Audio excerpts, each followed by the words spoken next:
Greetings, fellow Poltermasters.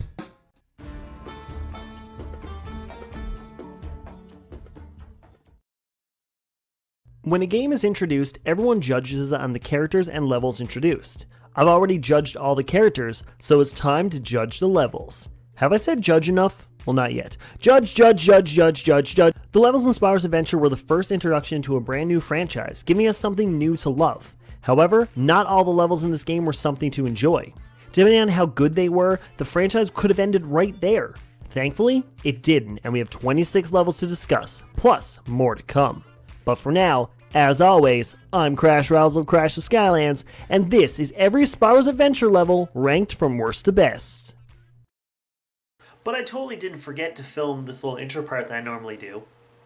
I mean, totally didn't. But as always, this list is my personal opinion, and there's going to be 5 more episodes of these level series coming out after this in due time. These kids are yelling outside. Children, I disagree with what you're saying. They're crying now because of it. Good. Because that'll what happen when you disagree with me on the channel. Just kidding. We actually respect each other's opinions here. So if you're not a fan of what I'm saying, that's perfectly fine. As long as you're respectful to me and respectful to everybody else in the comments, then you are more than welcome to hang out on this channel and say and do whatever you want. So we're going to waste no time, hop right into the video and get started on the 26 levels in the game that started a franchise. And if it wasn't for them, this channel wouldn't even exist. What the heck would I be filming right now? Probably something sad. Like this intro. Let's get started. Number 26, Molekin Mines. Want to know what's worse than being trapped in a mine? Being trapped in a mine with an annoying NPC named Diggs. If I die and end up downstairs, it will be me playing this level over and over again for an eternity. Thankfully, this level is short, so the pain ends quick. Number 25, Lava Lakes Railway. This level would have been number 26, but you ditch Diggs towards the end. The level redeemed itself a bit, thankfully with the fire element battle at the end, but it still doesn't make it for the fact Diggs is there most of the time. Number 24, Quicksilver Vault. This is the level where the difficulty increases drastically. Not only do the enemies become more challenging out of nowhere, but so do the puzzles. I've never been the smartest, and this level proves it. I rushed through this level purposely for a reason. Number 23, Darklight Crypt. The concept of this level sounds great, but man, does it drag out. It becomes one of the longest levels because of how easy it is to mess something up during this level. Plus, the battle with Oculus is very underwhelming for a level pack people waited a long time for. Number 22, Sky Schooner Docks. If your level really only consists of turret battles, you should really reconsider what fans want. I played Skylanders to be invested in the characters and story, not to shoot down zeppelins with a water gun. How does a zeppelin catch on fire with water anyways? Number 21, Shattered Islands. When you start the game, this level is a great tutorial level giving you a clear idea of what to expect in your game. But playing it again after finishing the game or trying to 100% complete it shows its flaws. It's too story driven and very linear in comparison to the rest of the levels. Number 20, Arkeyan Armory. Starting the level with an Arkeyan robot you control is cool until it becomes dragged out. You just want to get out of it. It doesn't make it better when you get to the actual level and realize how small the world is and how unfair some of the enemies in this level are. Number 19, Perilous Pastures. This level has always been too short for me, but I do enjoy it as it's a good continuation into the game. However, I will never understand why Toys for Bob hid the rest of the level behind an unobvious life element area. How anyone figured that out without a walkthrough will always surprise me. Number 18, Battlefield. When the heroic challenges makes your level better, that isn't a good thing. I dread doing this level as it ends up in such a lackluster battle as the NPCs build up the fight the entire time, just to be let down with how easy blowing up that tank is. Basically, that's the saddest thing I could have ever said. Number 17, Empire of Ice. Ice physics are never fun, and when you make a maze full of ice physics, holes, traps, and damaging terrain, you don't make me a fan. Luckily, the story with this level keeps it fun right up until the weird catapult fight, which is just a spam fest until you win. This level is a visual pros and cons list if I've ever seen one.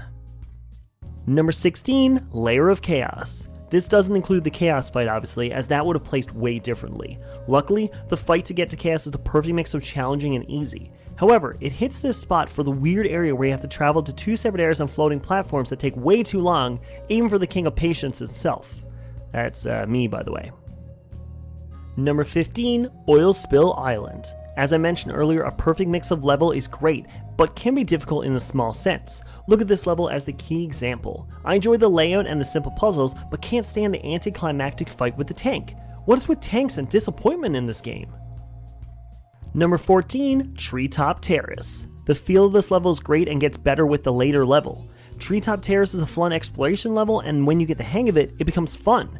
However, this level can get frustrating with the constant fights and weird dead ends. But I like it. Number 13, Creepy Citadel. I do have fond memories of this place as it was the first place I ever lost a Skylander in a lock. But looking at this level as a whole, it's great for exploring and finding loads of treasure. That's kind of it though. The finale with the Chaos mini fight, however, adds the cherry on the top.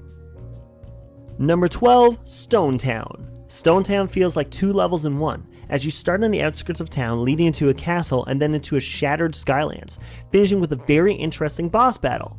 Throughout the levels of this game thus far, the element fights were lackluster until this one, even though the fight wasn't perfect. Number 11, Darkwater Cove. You are probably wondering why this one is so high. Are you forgetting how much I like exploring a level? This level has so many different teleporters and alternate routes that will keep you playing for a nice while, making you want to go back for another round. Number 10, Crawling Catacombs. This level introduced me to the enemies I love to hate. The level itself is spooky enough with the darkened corners and the creepy atmosphere, but adding all those spiders with so many abilities has been a lasting memory in my mind since the beginning. Number 9, Troll Warehouse. Starting this level seems bland until you get to the minefield maze. The level unlocks a whole new adventure trying to find the map pieces, leading to a fun mini maze at the end where you have to strategically maneuver around avoiding mines and certain death. It's pure fun! Number 8, Dragon's Peak. I'm that weird person who hates turret battles but loves this dragon flying section of this level. Although this level made me hate Sunburn originally because I'm a big stupid dummy, the level itself is super creative, especially with the whole "if I sit on the throne, I become king" idea. King of Skylands, here I come. Number 7, Cadaverous Crypt. The chaos battle from Creepy Citadel and the new spider enemies from Crawling Catacombs are nothing compared to everything you find in the Cadaverous Crypts. New and powerful enemies and excellent exploring opportunities make this level one of the creepiest in the game. Number 6, Goo Factory. 2 words, Mega Bomb. Taking a gigantic bomb and causing massive destruction to everything in my path is the only way to live. Goo Factory has a fun ending with the flag raising and the mini fights in between, but the Mega Bombs blow this level away. I said a pun. I'm never done with puns. You're welcome. Let's continue. Number 5, Leviathan Lagoon. So many fun memories from this level. Myself in camo, hijacking cars, the numerous glitches where I've killed the trolls before they even spawn, the fact I can set a ship on fire with a water gun. I adore it. And that battle with Chaos at the end where you can heal yourself with the sharks is overkill, making this level so perfect. Number 4, Falling Forest. The concept of this level with the giant saw trolls destroying the forest and you destroying them with fireworks is fun, but adding the little puzzles and mini fights throughout is just perfect. This level is one I hate rushing through as it's always been fun to explore even once you have beaten it. Number 3, Crystal Eye Castle. Remember right back at the beginning when I said the worst thing about those levels were digs? At the very beginning of this level, Diggs gets destroyed and sent flying from a troll. I feel bad killing the troll after he did us a public service, even though Diggs comes back at the end. What? Oh, I need to talk about this level? Like, the level is cool. Killing Diggs is even cooler. Number 2, Pirate Seas. I'm a sucker for match games, either being super easy or the hardest thing ever. This level gives me that even though some of the minigames are laughably easy. There have been numerous times where I would get the Chaos cards just to give me some sort of challenge. The level concludes with a pirate ship battle that is actually mildly challenging, and with the mini fights throughout, this level can never get frustrating. Number 1, Stormy Stronghold. This level is the first level to ever stick with me. During my first ever playthrough back in 2012, I remember how much fun I had exploring this level for the first time, and that final battle still makes me excited to fight it. The mini challenges throughout with the soul gems and treasure chests make this the best level in Spyros Adventure. No questions asked. And that's my list. What's your favorite level from Spyros Adventure? Let me know in the comments below. And if you're missing Skylanders and watching my content for some nostalgia, check out the description for some other awesome Skylander goodness. And if you want to see more of these lists, let me know by liking the video and hitting subscribe so you'll be the first one to see the Giants version of this list. Ooh, spicy. But as always, I bid you farewell.